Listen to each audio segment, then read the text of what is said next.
Hi everyone. तो आज से हम अपनी पॉलिटी की सीरीज स्टार्ट कर रहे हैं जिसमें हम लक्ष्मीकांत का 7th एडिशन कवर करेंगे। मैंने क्या किया है कि जो घटना चक्र में मैं आपको टॉपिक्स कवर करा रही थी ना, क्योंकि उसमें हम एमसीक्यूज कर रहे हैं और भी वो भी क्या वेरियस पीवाईक्यूज हैं स्टेट एग्जाम्स के, यूपीएससी के। तो उसके साथ कॉम्प्लीमेंट्री हम लक्ष्मीकांत की बुक को करेंगे। हम रिवर्स इंजीनियरिंग के मेथड से इसको स्टडी कर रहे हैं। अगर कोई सीधा बुक पढ़ना चाहता है तो वो ये वीडियोस देख सकता है। अगर कोई चाहता है कि उसको एमसीक्यूज करने हैं, देन देखना है कि क्या इंपॉर्टेंट है चैप्टर में, वो रिवाइज करना है, तो उस तरीके से कर सकते हैं। या आप चैप्टर पढ़ने के बाद भी एमसीक्यूज देख सकते हो। ठीक है, तो दोनों चीजें कवर हो जाएंगी, आपके क्वेश्चंस भी, आपकी पॉलिटी की थ्योरी भी। तो आज हम जो टॉपिक स्टार्ट करेंगे वो है फाइनेंस कमीशन का टॉपिक। ओके, तो मैंने पहले कॉन्स्टिट्यूशनल बॉडीज से स्टार्टिंग की है क्योंकि मोस्ट ऑफ द एग्जाम्स में क्वेश्चन स्टेट में तो यहीं से पूछे गए हैं, यूपीएससी में थोड़े से कम है, बट हाँ ये भी पूछते हैं, कवर आपको करना ही है। ठीक है, तो let's get started. Finance commission chapter number 46 है न्यू एडिशन के हिसाब से। Okay, article 280 of the constitution of India provide करता है एक फाइनेंस कमीशन के लिए as a quasi judicial body. तो आपको याद रखना है कि आर्टिकल क्या है इसका 280 और क्या है ये क्वासी जुडिशियल बॉडी है। ठीक है, it is constituted by the president of India. तो यहां से ये इंपॉर्टेंट है कि इसको कॉन्स्टिट्यूट कौन करते हैं, प्रेसिडेंट कॉन्स्टिट्यूट करते हैं। एवरी 5th ईयर और at such earlier time as he or she considers necessary. या तो हर 5 साल में, या अगर उससे पहले भी प्रेसिडेंट को लगता है कि जरूरत है बनाने की तो भी बना सकते हैं। Till now 15th finance commission have been constituted. ठीक है, 15 फाइनेंस कमीशन अब तक बन चुकी हैं। नेम जो है इस कमीशन के और ईयर जिसमें वो बनी है और रिपोर्ट दी गई है वो हम एक टेबल यहाँ पे दिया, उसमें हम रीड कर लेंगे। फिर कॉम्पोजिशन पे आते हैं। फाइनेंस कमीशन में एक चेयरमैन होते हैं और 4 अदर मेंबर्स होते हैं to be appointed by the president. ठीक है, तो आप इस तरीके से बना लो इसको कि चेयरमैन प्लस 4 मेंबर्स। अब वो 4 मेंबर्स में से हम इनकी जो क्वालिफिकेशंस है वो देखेंगे। ठीक है, यहाँ पे 4 मेंबर्स हैं इनके साथ। ये ऑफिस होल्ड करते हैं for period as specified by the president in his or her order. ठीक है, कि प्रेसिडेंशियल ऑर्डर में जितना टाइम पीरियड दिया गया होगा उतने टाइम के लिए अपना ऑफिस सर्व करेंगे। ये एलिजिबल होते हैं रीअपॉइंटमेंट के लिए। अब ये इंपॉर्टेंट पॉइंट है, आपसे बहुत सारी कॉन्स्टिट्यूशनल बॉडीज में ना मेंबर्स और चेयरमैन ये रीअपॉइंट हो सकते हैं या नहीं, ये पूछा जाता है। तो ये वाले रीअपॉइंटमेंट के लिए एलिजिबल होते हैं। कॉन्स्टिट्यूशन ऑथराइज करता है पार्लियामेंट को डिटरमाइन करने के लिए qualifications of members of the commission. ठीक है, कॉन्स्टिट्यूशन ने इनकी क्वालिफिकेशंस की जो पावर है ना चेक करने की, डिटरमाइन करने की, वो पार्लियामेंट को दी है कि आप बताओगे क्या क्वालिफिकेशन मेंबर्स की होनी चाहिए एंड द मैनर जिसमें इनको सिलेक्ट करना है। अकॉर्डिंगली जो पार्लियामेंट है उसने ना क्वालिफिकेशंस दिए हैं चेयरमैन के लिए और मेंबर्स ऑफ द कमीशन के लिए। देन यहाँ पे जो फुटनोट है उसमें बस एक्ट दिया है कि 1951 का एक एक्ट बनाया इन्होंने, फाइनेंस कमीशन एक्ट 1951, जिसके थ्रू इनकी क्वालिफिकेशंस दे दी हैं। नेक्स्ट देखिए, the chairman should be a person having experience in public affairs. ठीक है, चेयरमैन उसको बनाया जाएगा जिसका एक्सपीरियंस होगा पब्लिक अफेयर्स में। Then and the 4 other member should be selected from amongst the following. अब 4 जो मेंबर हैं उनकी क्वालिफिकेशंस क्या होनी चाहिए, या तो जज हो हाई कोर्ट का, या 1 qualified to be appointed as 1। ठीक है, या तो वो हाई कोर्ट का जज होना चाहिए या हाई कोर्ट के जज बनने के लिए क्वालिफाइड होना चाहिए। पहली चीज ये हो गई। ठीक है, हाई कोर्ट जज। Second, a person who has specialised knowledge of finance and accounts of the government. अब देखो फाइनेंस कमीशन है तो फाइनेंस और अकाउंट्स के बारे में पता होना चाहिए, तो फाइनेंस एंड अकाउंट्स लिख लो। Third, a person who has wide experience in financial matters and administration. ठीक है, नेक्स्ट है financial matters and administration. Then fourth देखते हैं, fourth is a person who has special knowledge of economics. ठीक है, तो आप चारों अगर मैं आपको शॉर्ट में लिख के दूं इस तरीके से आप अपनी बुक में लिख सकते हो। तो पहले हो गए हाई कोर्ट जज वाले, दूसरे हो गए फाइनेंस एंड अकाउंट्स वाले, तीसरे हो गए फाइनेंस एंड एडमिनिस्ट्रेशन वाले, और चौथे हो गए स्पेशल नॉलेज इन इकोनॉमिक्स वाले। ठीक है, इस तरीके से आपको याद रहेगा। अब फंक्शंस पे आ जाइए। फंक्शंस क्या होते हैं, देखिए ये बुक थोड़ी सी ना हो सकता है विजिबिलिटी कम हो क्योंकि ये स्कैन्ड बुक है, मेरे पास इसका ओरिजिनल डॉक्यूमेंट नहीं है। इफ समबडी हैज इट तो प्लीज आप पिन कर देना कमेंट्स में, और अदरवाइज हमें इसी से काम चलाना पड़ेगा क्योंकि 6th एडिशन जो है ना उसमें बहुत मतलब वो थोड़ा सा ऑब्सोल्यूट हो चुका है क्योंकि उसके बाद बहुत एडिशन हुआ इस बुक में, तो हमें यही यूज करनी पड़ेगी। If I find a new book तो मैं उसके थ्रू आपको पढ़ा दूंगी, अभी मेरे पास यही ऑप्शन अवेलेबल है। Okay, the finance commission is required to make recommendations to the president of India on the following matters. अब देखिए फाइनेंस कमीशन का काम होता है रिकमेंडेशन देना प्रेसिडेंट को इन फॉलोइंग मैटर्स पे। ये मैटर्स जो दिए ना यहाँ पे ये इंपॉर्टेंट है कि ये एक तरीके से फंक्शंस है जिसपे काम कर सकता है फाइनेंस कमीशन। देखिए पहली चीज, distribution of net proceeds of the taxes to be shared between centre and state.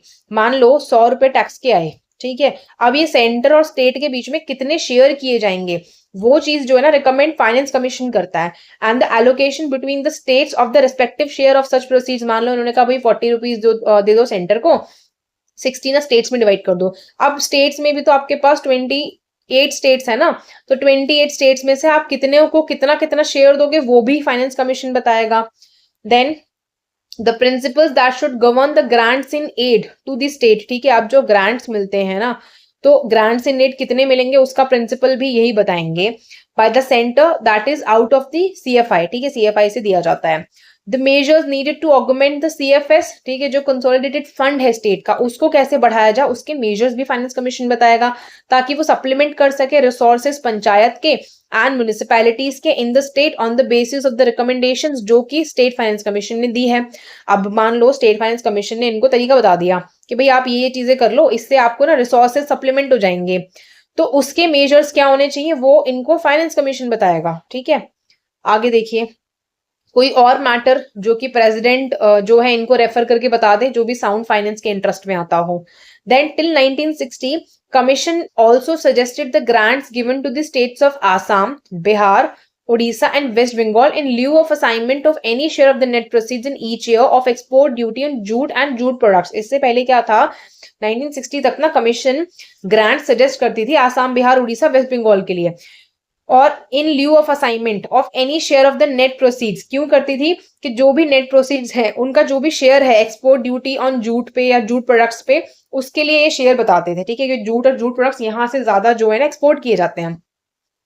Then ये जो ग्रांट्स थे were to be given for a temporary period of 10 years from the commencement of the constitution, ठीक है, तो 1950 से लेके 10 साल, मतलब उसके बाद 10 साल तक के लिए बोला गया था कि ये ग्रांट्स आपको देने हैं। अब यहाँ पे देखिए सेकंड वाला पॉइंटर हमने यहाँ पे रीड किया था, स्टेट फाइनेंस कमीशन, उसके बारे में एक पॉइंटर दिया आपको फुटनोट में। ये फुटनोट इंपॉर्टेंट है, इसको नेग्लेक्ट मत करा करो, देख लिया करो, कभी कभी बहुत इंपॉर्टेंट चीजें लिखी होती हैं। This function was added by 73rd and 74th Constitutional Amendment Acts of 1992, which have granted constitutional status and protection on the panchayat and municipalities respectively, ठीक है। पंचायत को constitutional status मिला 73rd Amendment Act से, म्युनिसिपैलिटी को मिला 74th Amendment Act से, ठीक है। तो ये स्टेट फाइनेंस कमीशन के फंक्शंस जो है वहीं से आए थे। नेक्स्ट देखिए, कमीशन अपना रिपोर्ट सबमिट करता है प्रेसिडेंट को, he or she lays it before both the houses of parliament along with an explanatory memorandum as to the action taken on its recommendation, ठीक है। ये जो कमीशन है ये अपना रिपोर्ट प्रेसिडेंट को सबमिट करेगा। अब प्रेसिडेंट दोनों हाउसेज के सामने इस रिपोर्ट को रखेगा, उसमें एक एक्सप्लेनेटरी मेमोरेंडम होता है कि कोई अगर इनको रिकमेंडेशन दी गई थी तो उस पर एक्शन क्यों नहीं लिया गया है, ठीक है। नेक्स्ट देखिए, एडवाइजरी रोल पे आ जाते हैं हम। अब ये यहाँ पे क्लैरिफाई होना चाहिए कि जो रिकमेंडेशन फाइनेंस कमीशन देता है वो सिर्फ एडवाइजरी नेचर की होती है, hence not binding on the government, ठीक है, वो बाइंडिंग नहीं होती है। It is up to the union government to implement its recommendations on granting money to the state. अब ये चीज ना यूनियन गवर्नमेंट पे होती है कि अगर मान लो यहाँ पे फाइनेंस कमीशन ने कोई रिकमेंडेशन दे दिया, वो तो सिर्फ एडवाइजरी है, बाइंडिंग तो है नहीं। अब यूनियन गवर्नमेंट की मर्जी है कि उसको इम्प्लीमेंट करना है नहीं करना है, ठीक है, on granting money to the states. Then to put it in other words हम कह सकते हैं it's nowhere laid down in the constitution कि जो रिकमेंडेशंस है ना कमीशन की कि वो बाइंडिंग होनी चाहिए upon the government of India, और that it would give rise to a legal right in favour of the beneficiary states to receive the money recommended to be offered to them by the commission. मतलब कि ये कहीं से भी binding नहीं है government of India के ऊपर कि जितना फाइनेंस कमीशन ने बोला उतना ग्रांट दिया जाए, या फिर बेनिफिशियरी स्टेट्स के ऊपर ये राइट नहीं है कि वो जाके कोर्ट में ये राइट मांग सके कि भाई फाइनेंस कमीशन तो कह रहा है हमें 80% दे दो, हम इतना लेंगे जाके, तो ये बाइंडिंग नहीं होता है, ठीक है। फिर आ जाइए, as rightly observe by doctor PV Rajamannar जो थे चेयरमैन थे फोर्थ फाइनेंस कमीशन के, इन्होंने कहा since the finance commission is a constitutional body, ये एक्सपेक्टेड है कि ये क्वासी जुडिशियल रहेगी, its recommendation should not be turn down by the government of India unless there are very compelling reasons, ठीक है। यहाँ पे इन्होंने बोला कि ये रिकमेंडेशंस को गवर्नमेंट ऑफ इंडिया को टर्न डाउन नहीं करना जब तक यहाँ पे बहुत ही कंपेलिंग रीजंस ना हो। Then the Constitution of India envisaged the Finance Commission as the balancing wheel of fiscal federalism in India, कि जो Constitution of India है ना वो envisage करता है कि फाइनेंस कमीशन एक बैलेंसिंग व्हील है फिजिकल फेडरलिज्म का, ठीक है। ये बहुत इंपॉर्टेंट है, बैलेंसिंग व्हील करके आपको लिख देगा क्या है, तो ये फाइनेंस कमीशन है। हाउएवर टिल 2014 इसका रोल जो है सेंटर स्टेट फिजिकल रिलेशंस में वो अंडरमाइन हुआ है by the erstwhile planning commission, जो कि एक non constitutional and non statutory body था। ठीक है, इससे पहले क्या था, यहाँ पे 2014 तक इसका रोल जो था वो एक तरीके से प्लानिंग कमीशन के द्वारा परफॉर्म किया जाता था। Doctor PV Rajamannar also observe कि यहाँ पे एक ओवरलैपिंग है फंक्शंस और रिस्पॉन्सिबिलिटीज का फाइनेंस कमीशन और जो पहले प्लानिंग कमीशन थी उसके बीच में, कि काफी फंक्शंस क्या ओवरलैप करते हैं। Okay, in federal fiscal transfers, ठीक है, फेडरल फिस्कल ट्रांसफर्स के मामले में in 2015 the planning commission was replaced by a newly constituted body जो की थी नीति आयोग। ठीक है, national institution for transforming India. देखो काफी स्टेट्स में इसका फुल फॉर्म भी पूछ लेते हैं, तो याद रखना NITI Aayog is national institution for transforming India, और इसने प्लानिंग कमीशन को रिप्लेस किया था। देन यहाँ पे ये टेबल दी गई है, इट्स वेरी इंपॉर्टेंट नाउ, इस पे बहुत क्वेश्चंस आ रहे हैं कि जो भी फाइनेंस कमीशन अब तक अपॉइंट हुई है उनके चेयरमैन, उनका अपॉइंटमेंट कौन से ईयर में हुआ, रिपोर्ट। देखो ये चीज इतनी इंपॉर्टेंट नहीं है, ये नहीं भी पढ़ोगे ना तो भी काम चल जाएगा, ये इतना इंपॉर्टेंट नहीं है। आप चेयरमैन याद रखो और ईयर लगभग याद कर सकते हो, ठीक है, चेयरमैन तो याद होना ही चाहिए। अब देखिए, फर्स्ट फाइनेंस कमीशन के चेयरमैन थे केसी नियोगी, इनको 1951 में अपॉइंट किया, इनकी रिपोर्ट 1951 में आई। इम्प्लीमेंट का पीरियड छोड़ दो, इतना इंपॉर्टेंट नहीं है। सेकंड में के संथानाम 1956 में कमिटी आई, रिपोर्ट 1957 में आया। थर्ड में ए के चंद 1960 में कमेटी आई, 1961 में रिपोर्ट आया।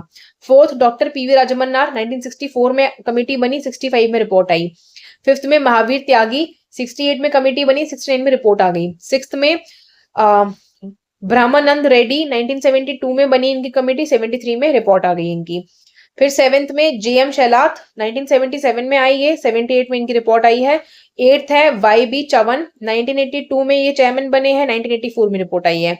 नाइन्थ में एन के पी साल्वे 87 में बने हैं, 89 में रिपोर्ट आई है। टेंथ में केसी पंत 1992 में बने, 1994 में रिपोर्ट आई है। देन 11th देखिए, एएम खुसरो 1998 में अपॉइंट हुए, 2000 में रिपोर्ट आई। 12th में डॉक्टर सी रंगाराजन, अब ये इंपॉर्टेंट है, ठीक है, ये 12th वाला काफी एग्जाम्स में पूछा गया है। 2002 में अपॉइंट हुए, 2004 में रिपोर्ट आई है। ज्यादा नहीं कर सकते हो ना, तो एक तो बस नेम्स पढ़ लो कि अगर कोई ऐसा नाम लिखा हो कि ये फाइनेंस कमीशन के चेयरमैन रह चुके हैं या नहीं, तो आप उसको एलिमिनेट कर सको। फर्स्ट याद रख लो केसी नियोगी, 12th याद रख लो डॉक्टर सी रंगाराजन, पीरियड क्या है 2002। फिर 13th में डॉक्टर विजय केलकर 2007 में अपॉइंट हुए, 2009 में रिपोर्ट आई। 14th में वाई वी रेड्डी, ठीक है, लास्ट के चार तो याद रखने ही है। वाई वी रेड्डी 2013 में अपॉइंट हुए, 14 में रिपोर्ट आई। 15th में एनके सिंह 2017 में अपॉइंट हुए, 19 और 20 में इनकी रिपोर्ट चली है, क्योंकि हमने पढ़ा था 2021 में एक रिपोर्ट दी इन्होंने, और 2021 से 2026 की अलग रिपोर्ट दी थी। फिर इसमें आपका टास्क है, आप 16 फाइनेंस कमीशन के चेयरमैन का नाम मुझे कमेंट सेक्शन में बताओगे, ठीक है।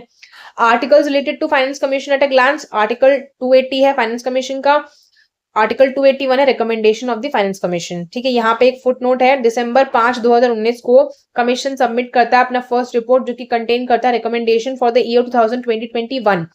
अगेन ये देखो यहाँ से लिखा है फुट नोट, नवंबर 2020 को कमीशन अपना सेकंड रिपोर्ट देता है, इसमें रिकमेंडेशंस थी 2020-21 के पीरियड के लिए, 21-22 के पीरियड के लिए और 25-26 के पीरियड के लिए, ठीक है। ये फाइनेंस कमीशन हमारा हो गया है। आई होप इसमें आपको विजिबिलिटी रही होगी, अगर नहीं है तो प्लीज कमेंट सेक्शन में मुझे बताना कि विजिबिलिटी ठीक है या नहीं है। I try to find out the PDF anyways then. तो आज हमने ये किया है, नेक्स्ट चैप्टर हम एक और कॉन्स्टिट्यूशनल बॉडी का करेंगे नेक्स्ट वीडियो में। Okay, thanks for watching.